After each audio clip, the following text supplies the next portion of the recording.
I've always wondered if it was acceptable to show up to family gatherings with earplugs in. While I'm used to even louder and far more crowded dinners, the ones I spend with just my parents and younger brother seem to put those to shame in the volume department. Maybe it's my brother, Jameson's brute tone, or my father's gruff one, but for some reason, their every comment bounces off the walls and makes my ears ring. My mom is the gentle one, her voice soft and soothing in that typical motherly way. It's the reason I'd always insist on her reading me books before bed and my father being the one to attend my sports events, knowing he'd make the opposing teams nervous with his pissed-off shouts. "I've got the rest of the season tickets for you guys," Jamie says between bites of pasta.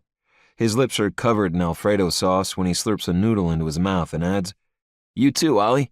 I expect you to at least show up for a handful of games this season." I twirl my fork in the saucy pasta and grimace at his lack of table manners.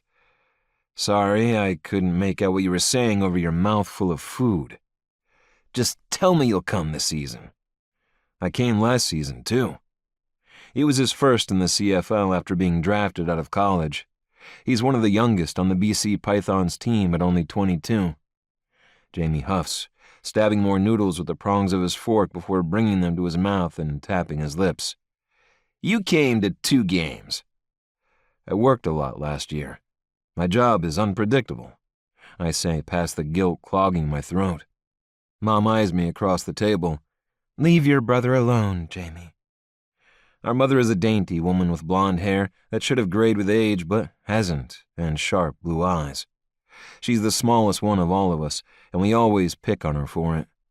Dad used to bench press her in the backyard gym when we were kids because Jamie and I thought it was the funniest thing in the world.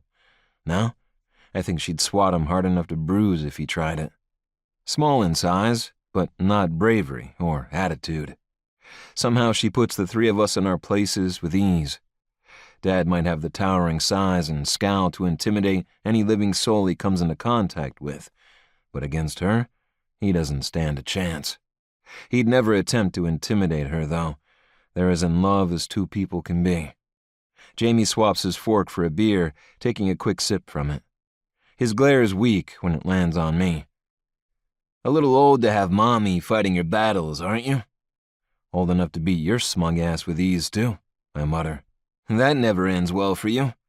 "Or you, if I remember correctly." "Christ alive. Just when I think you've both grown old enough to move past the beating each other up phase, you go and prove me wrong," Dad says. Mom smiles at him amusingly. He curls his arm around the back of her chair and leans into her space. "I'll never be too old to beat Ollie's ass," Jamie boasts. "Your coach would put out a hit on me for injuring you during the season. Don't tempt me to risk it." "Maybe I'd put the hit out myself." "I'll run you over with a fire truck when I know the ambulance is out on a call," I deadpan.